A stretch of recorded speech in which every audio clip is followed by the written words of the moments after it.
आज का दिन इतिहास के पन्नों में स्वर्ण अक्षरों से दर्ज हो चुका है।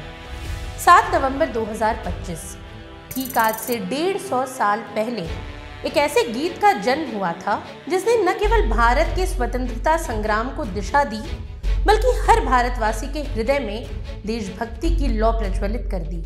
वंदे मातरम। वंदे मातरम, दो सरल शब्द, पर इन शब्दों में वो ताकत थी जिसने लाखों गुलाम भारतीयों को आजादी का सपना दिखाया। ये गीत केवल संगीत नहीं, बल्कि भारत माता की पुकार थी। तो चलिए अब आपको बताते हैं इन शब्दों में छिपी क्रांति की शुरुआत कैसे हुई।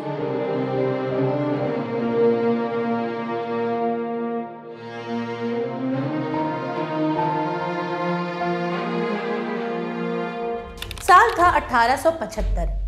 बंगाल के साहित्यकार बंकिम चंद्र चट्टोपाध्याय ने अक्षय नवमी के दिन एक ऐसी रचना की शुरुआत की जो आने वाले दशकों में भारत के स्वतंत्रता आंदोलन की आत्मा बन गई।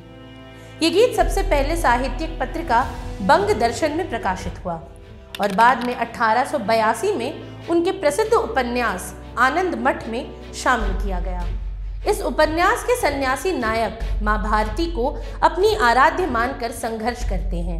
उनके लिए वंदे मातरम केवल एक गीत नहीं, बल्कि भक्ति का प्रतीक था, मातृभूमि की पूजा का एक मंत्र था।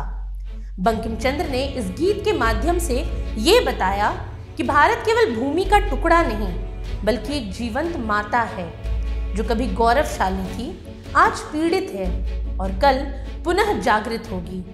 वहीं अरविंदो घोष ने इस गीत पर लिखा था कि ये माँ भीख मांगने वाली नहीं, बल्कि 70 करोड़ संतानों के हाथों में तलवार थामे भारत माता है।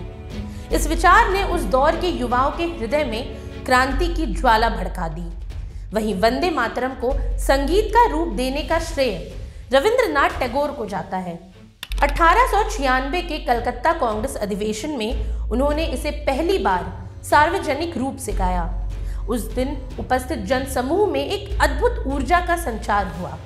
सभा में उपस्थित हर व्यक्ति की आंखें गर्व और भावना से छलक उठी। इसके बाद साल 1950 के बंगाल विभाजन आंदोलन के दौरान ये गीत केवल संगीत नहीं, बल्कि विद्रोह का नारा बन गया। जब ब्रिटिश सरकार ने इस गीत पर प्रतिबंध लगाया, तब भी बच्चे, छात्र, किसान और स्त्रियां वंदे मातरम कहते हुए सड़कों पर उतर आए। ब्रिटिश हुकूमत ने स्कूलों में इस गाने पर जुर्माना लगाया, छात्रों को जेल भेजा गया, पर गीत की गूंज थमी नहीं। इसके अलावा ये गीत भारत की धरती से निकलकर विदेशों तक भी पहुंचा। 1907 में जर्मनी के स्टुटगार्ट में भीकाजी कामा ने जब पहली बार भारत का तिरंगा फहराया तो उस पर वंदे मातरम अंकित था। मदन लाल ढींगरा ने इंग्लैंड में फांसी से पहले अपने अंतिम शब्दों में वंदे मातरम का उद्घोष किया। वहीं दक्षिण अफ्रीका में जब गोपाल कृष्ण गोखले का स्वागत हुआ तो ये गीत वहां भी गूंजा। विदेशों में बसे भारतीयों के लिए ये गीत स्वतंत्रता की आत्मा बन गया, एक पहचान जो गुलामी की जंजीरों को तोड़ने का साहस देती थी।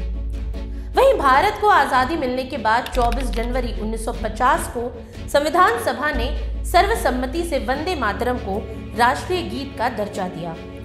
उस समय सभा के अध्यक्ष डॉक्टर राजेंद्र प्रसाद ने कहा था कि वंदे मातरम ने भारत के स्वतंत्रता संग्राम में अमिट भूमिका निभाई है।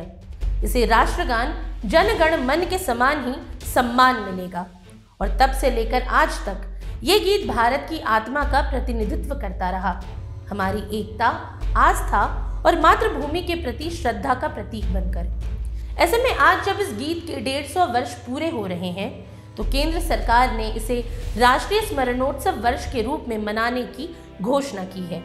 इस अवसर पर स्मारक डाक टिकट और सिक्का जारी किया गया। इसके अलावा देश भर में जिला और तहसील स्तर पर कार्यक्रम, सांस्कृतिक आयोजन, प्रदर्शनियां और संगीत समारोह आयोजित किए जाएंगे।